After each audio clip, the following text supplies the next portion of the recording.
Richard Francis Cottingham was an American serial killer whose alleged murder count ranges from 85 to 100 victims. If substantiated, this would exceed the murder tolls of numerous other well-known serial killers, resulting in a significant number of unresolved tragedies for affected families. The media dubbed him the Torso Killer and the Times Square Ripper due to the nature of his crimes, which included a series of murders in the New York and New Jersey areas in the 1960s and 1980s. Some of his victims were brutally mutilated and decapitated, contributing to the notoriety of his monikers. Richard was born on November 25, 1946, in the Bronx, New York. However, the Bronx has a history of being a notoriously poorly policed area. Since 2000, however, the neighborhood has experienced a dramatic improvement as a result of New York City's aggressive crackdown on crime. Richard's upbringing was typical of that experienced by most people. He did not have an alcoholic or violent father, and he was raised by a mother who was soft-spoken and easygoing, as well as several siblings.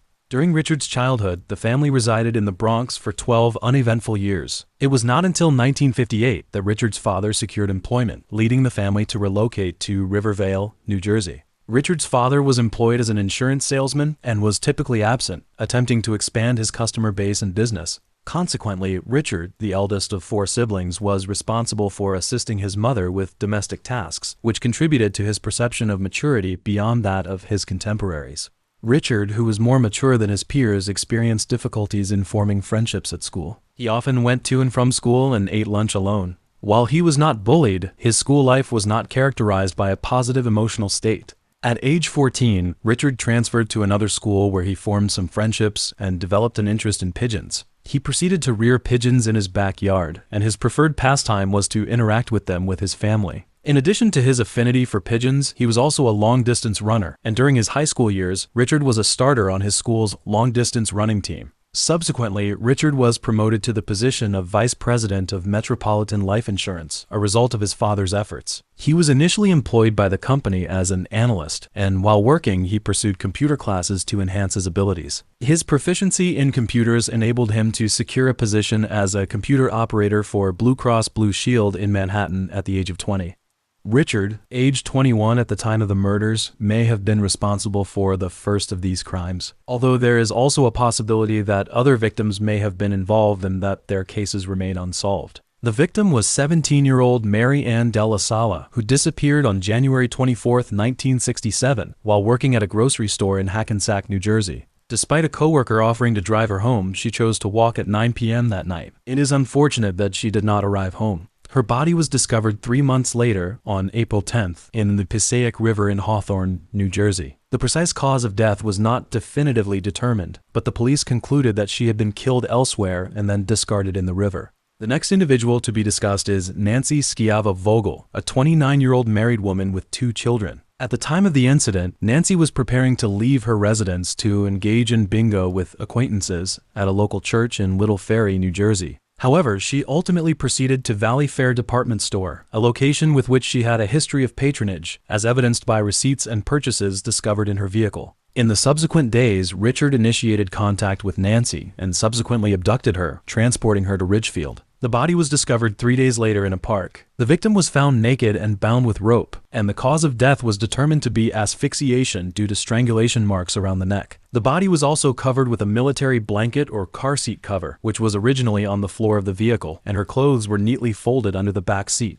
According to anecdotal reports, the 2 individuals were acquainted. However, for reasons that remain unclear, Richard proceeded to murder her. By analyzing Richard's subsequent murder methods, it becomes evident that he targeted young blonde women in their late teens to early 20s. He would first administer a drug to render them unconscious and then transport them to an isolated location or motel. There, he would then tie them up and gag them with duct tape before subjecting them to a brutal sexual assault, torture, and stabbing, followed by strangulation with a rope. To further obfuscate the identification of his victims, he would sometimes sever their heads and hands and remove those body parts. The third known victim of Richard was 23-year-old Diane Cusick, a mother and a dance instructor by profession. On the evening of February 15, 1968, Diane informed her family that she was going to the Green Acres Mall on Long Island, New York, to purchase a pair of dancing shoes. However, Diane did not return home until approximately 10:30 p.m., prompting her parents to drive to the shopping center to search for their daughter. Her vehicle was observed in the parking lot, which was unusual. Upon closer examination, however, the parents became distressed and contacted the authorities, noting that their daughter Diane's body was situated in a serene manner within the rear seating area of the vehicle. Diane's mouth and neck had been securely fastened with tape, her hands had been bound, and her body exhibited clear signs of severe physical trauma and sexual assault. The cause of death was determined to be asphyxiation. Jacqueline Leah Harp, aged 13, was the next victim to be discovered. Harp had disappeared on the 17th of July 1968 in Midland Park, New Jersey. She was abducted as she was returning home from practicing with her school's drum and bugle corps. Her body was found the following day displaying the same signs of beatings, and the cause of death was asphyxiation. On April 7, 1969, at the age of 18, Irene Blaze disappeared near the bus terminal in Bogota, New Jersey. Her body was discovered the following day in the Saddle River in New Jersey, and the cause of death was determined to be strangulation. 3 months later, on July 14, 1969, Denise Velasca, aged 15, disappeared while walking alone, often wearing a small cross around her neck. However, this did not protect her from the perpetrator, who strangled her and left her body on the side of the road near a cemetery in Saddlebrook, New Jersey, the following day. The cases caused considerable apprehension in Bergen County, New Jersey, due to the victim's youth and the prolonged absence of a resolution. It was not until Richard admitted his culpability to detectives in custody that the cases were ultimately concluded. On October 3, 1969, Richard was charged and convicted of driving under the influence of alcohol in New York City and was fined $50 for the offense. Prior to his marriage, Richard was convicted of murdering a young woman. Specifically, on March 1, 1970, he was found guilty of the murder of Lorraine Montalvo McGraw, a 26-year-old mother. Her body was discovered in a wooded area west of Tweed Avenue in South Nyack, New York, exhibiting evidence of multiple injuries, and the cause of death was determined to be asphyxiation. On May 3, 1970, Richard and Janet Cottingham were married at Our Lady of Lourdes Church in Queens Village. During this period, they had 3 children. It is possible that their marriage was characterized by mutual affection and respect, or it may be that it was primarily motivated by financial considerations. Janet was reticent to divulge the specifics of their marriage, which may be attributed to her profound disillusionment with Richard's conduct. In April 1978, she filed for divorce on the grounds of desertion and emotional abuse. Additionally, there are indications that Richard refused to engage in sexual intercourse with her or provide financial assistance following the birth of their 3rd child. During the course of the marriage, Richard did not cease his homicidal activities. Mary Beth Hines, 21 years old, she was a live-in Manny who also suffered from epilepsy. Consequently, she was compelled to take the bus every weekend to reach her residence in Mineola. On May 5, 1972, she vanished. Her family promptly contacted the police, recognizing the gravity of the situation. They conducted an extensive search over several days. Despite the police's exhaustive efforts, Hines's whereabouts remained unknown until May 10th, when her body was discovered in a muddy stream in a wooded area on Main Avenue west of Peninsula Boulevard. Her shoes were missing, and she had sustained multiple abrasions to her neck and face. The cause of death was determined to be asphyxiation. 2 months later, on July 20th, 1972, the body of another woman was discovered in a stream in the same area. The victim was identified as 23-year-old Laverne Moy, a mother of 2, who had also died of asphyxiation. Her body was discovered in the same location as Hines's, in a stream, leading investigators to hypothesize that the 2 cases might be connected. However, it was not until later that Richard was linked to these murders through DNA evidence. On August 21, 1972, Richard was apprehended in a department store in Paramus, New Jersey. He was charged with theft and subsequently sentenced to a $50 fine and 10 days in jail. The subsequent murders became increasingly brutal. 1 year later, on July 20, 1973, Sheila Hymen, aged 33, was killed in a brutal manner in her own home. On the morning in question, her husband was shopping at a nearby department store. Upon his return, he discovered Sheila's body in the bathroom, which was in a state of severe disarray. The victim's body was found covered in spattered blood. The cause of death was determined to be multiple blunt force trauma injuries to the skull, a fractured jaw, and a knife wound to the throat. Notably, at the time of her murder, the victim's 3 children were away at summer camp. On September 4, 1973, Richard was apprehended in New York City on charges of robbery, verbal sodomy, and sexual abuse of the complaining prostitute and her pimp. However, the case was dismissed when the plaintiff failed to appear for further proceedings. 5 months later, a new victim was identified on December 27, 1973. The body of Maria Emerita Rosado Nieves, an 18-year-old from Puerto Rico, was discovered in a weed-covered area at Jones Beach. Her body was covered with a plastic bag and also wrapped in a gray blanket by her killer. On March 12, 1974, Richard was apprehended in New York City on charges of robbery. However, the victim did not appear for further proceedings, resulting in the case being dismissed. On August 9, 1974, Lorraine Marie Kelly, age 16, and Mary Ann Pryor, age 17, planned to go shopping at the Garden State Plaza in Paramus, New Jersey. Loren's boyfriend had something to do, so he left the two at a bus stop on Broad Street, where they could hitchhike. On August 14th, the bodies of the two women were discovered in a wooded area adjacent to the Richmond Gardens complex. They were unclothed, their wrists and ankles tied together, and their faces were oriented toward the ground as they lay in proximity to one another. Both exhibited indications of having been subjected to physical assault, including evidence of blunt force trauma and sexual violence. Additionally, their bodies displayed evidence of cigarette burns, and strangulation marks around their necks suggested that they had also died from asphyxiation. However, according to Richard's subsequent statements in court, the actual sequence of events may have unfolded differently. Lorraine and Mary were waiting for a bus at the station, but after a considerable period of time, they began waving and attempting to solicit a ride from a passerby. Richard then observed that there were no strong males in the vicinity of the two women. Richard then proceeded to seduce Lorraine and Mary, and upon their acquiescence, he transported them to a secluded wooded area. There, he physically assaulted the two girls before taking them to a motel. In the motel, he sexually assaulted them and, after subjecting them to torture, drowned them in a bathtub and subsequently discarded their bodies in a wooded area.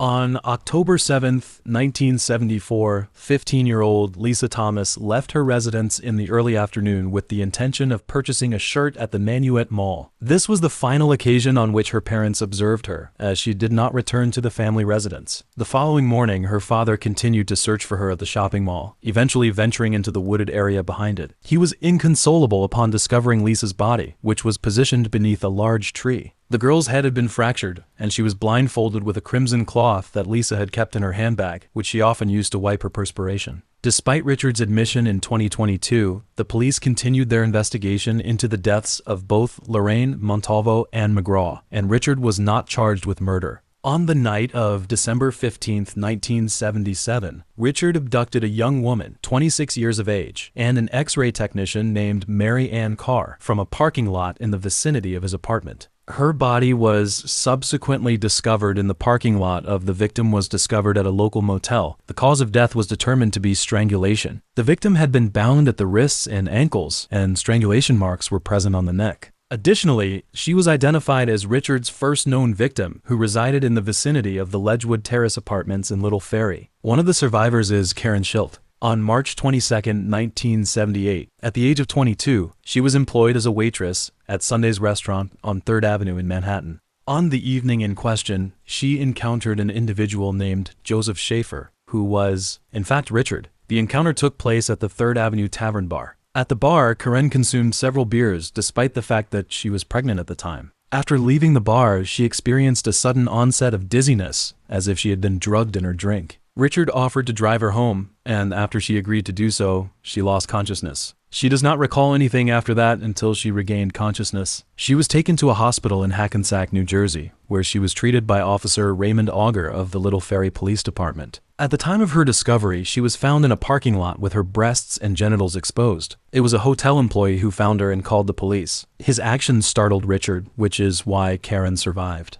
Susan Geiger was a survivor of Richard's drugged, sexually assaultive, and attempted murderous actions on October 13, 1978. At the time, she was engaged in sex work and was approached by Richard under the alias Jim at a bar. He provided her with a drug-laced cocktail, which she consumed. She awoke in an unfamiliar motel room, covered in blood, with evidence of torture wounds on her face, breasts, vagina, and rectum. Additionally, her ears had been forcibly removed, and the earrings were no longer in her ears. Fortunately, Captain John Auger of the South Hackensack Police Department located her and transported her to the hospital. On December 2, 1979, Richard perpetrated a brutal murder at the Travelodge Motor Inn in New York City's Times Square neighborhood. He recruited two sex workers, Didi Gudarzi and another unidentified woman, and took them to a room 417 of the motel. There, he proceeded to torture, kill, and dismember them throughout the night, cutting off their heads and hands and setting fire to the room and their bodies. Their bodies were discovered when the staff noticed smoke coming from the doorway. These two murders are the most widely known of a series of crimes committed by Richard, and it is this crime for which he became known as the Torso Killer. Dida is also the most recognizable victim of this series of murders, and this is due to her daughter, Jennifer Weiss. In approximately 2002, Jennifer was in the process of searching for her biological mother when she discovered that her mother was Richard's victim. In 2017, Jennifer initiated a correspondence with Richard, seeking further insight into her biological mother's background. In response, Richard expressed remorse and subsequently arranged several visits between Jennifer and himself over the following years. In the course of these discussions, Jennifer was informed that Richard had been a guest of her mother, Dida, and had been acquainted with her for approximately 2 years. He also disclosed that he had buried Didi's head under the George Washington Bridge, but that the police had not recovered her skull. In recent years, Jennifer has become a mother of 4 and a cancer survivor. However, social media depicts her as single. In regard to her relationship with Richard, she stated, "I undertake this endeavor on behalf of the mothers who have lost their daughters and for my own mother." In the year 1980, Richard perpetrated 4 acts of violence against women within a span of less than 3 weeks. The initial victim was Valerie Ann Street, a 19-year-old female. Her body was discovered in a motel room at the Quality Inn in Hasbrook Heights, New Jersey, on May 5, 1980. It exhibited clear indications of torture and sexual assault, including evidence of multiple bites and obvious signs of having been restrained. The cause of death was determined to be asphyxiation. The next victim to survive Richard's attack was Pamela Weisenfield. She was discovered in a state of severe physical distress in a parking lot in Teaneck, New Jersey, on May 12, 1980. She had been drugged and subjected to repeated bites. She was subsequently transported to a medical facility and was able to identify Richard in subsequent legal proceedings.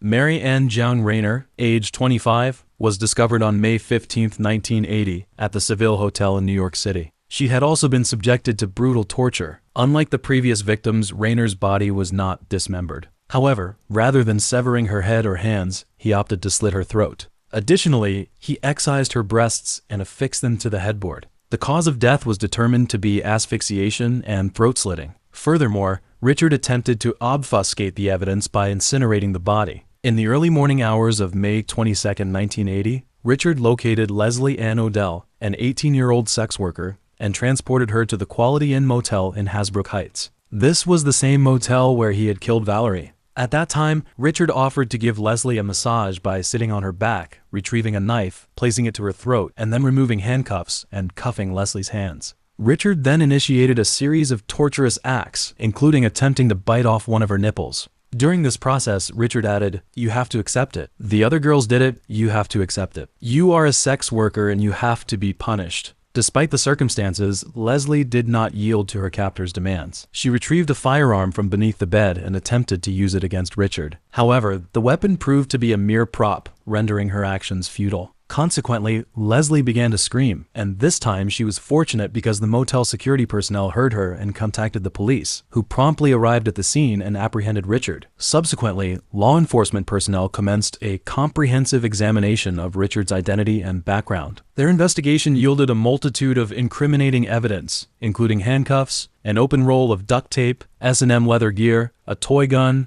a knife, and the drugs Richard utilized to render his victims incapacitated. In the course of the interrogation, Richard asserted that he had remunerated Leslie $180 for sexual intercourse, and that all of his actions towards her had been carried out with her consent. Nevertheless, further police investigation led to the discovery of additional evidence linking Richard to the crimes in question. This evidence took the form of Richard's fingerprints, which were found on a pair of handcuffs discovered at the scene of Valerie's victimization. A search of Richard's residence yielded a plethora of evidence linking him to additional homicides. This included keys to Marianne Carr's apartment, a toy koala bear, a pair of earrings belonging to Valerie, and jewelry belonging to Dida and Rayner. Additionally, Richard's handwriting was found to be a match for the motel room he had rented. In the following year, 1981, Richard was sentenced to a period of incarceration ranging from 173 to 197 years for the murder of Valerie Ann Street and the sexual assaults of Karen Schilt, Susan Geiger, and Leslie Odell. In subsequent trials, Richard was convicted of other, including that of Mary Ann Carr, a 26-year-old radiology technician who was found in the parking lot of the Quality Inn in Little Ferry, New Jersey, in 1977. While incarcerated, Richard provided further confessions pertaining to additional homicides. In 2010, Richard began confessing to Detective Robert Anzilotti regarding additional crimes, including the murder of 29-year-old Nancy Schiava Vogel in 1967 and the murder of 3 teenagers in the late 1960s. In April 2021, Richard admitted to his involvement in the 1974 kidnapping and murder of 17-year-old Mary Ann Pryor and 16-year-old Lorraine Kelly.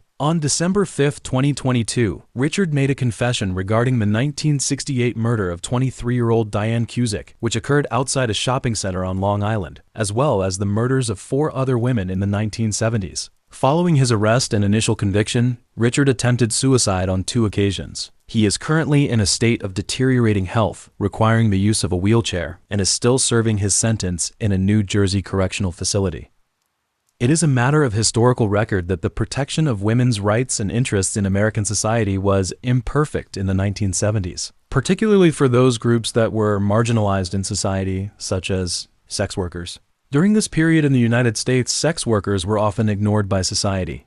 However, a significant proportion of Richard's victims were sex workers, whose rights and interests were not accorded sufficient consideration due to their marginalized social status. Furthermore, they encountered considerable difficulties in obtaining timely and effective legal protection when subjected to violence and exploitation.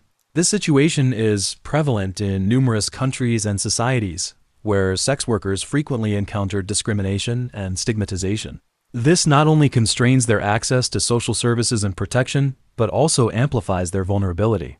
Over time, as women's rights have improved and societies have become more aware of the importance of gender equality, there has been a corresponding increase in the protection and support provided to victims of sexual violence and exploitation.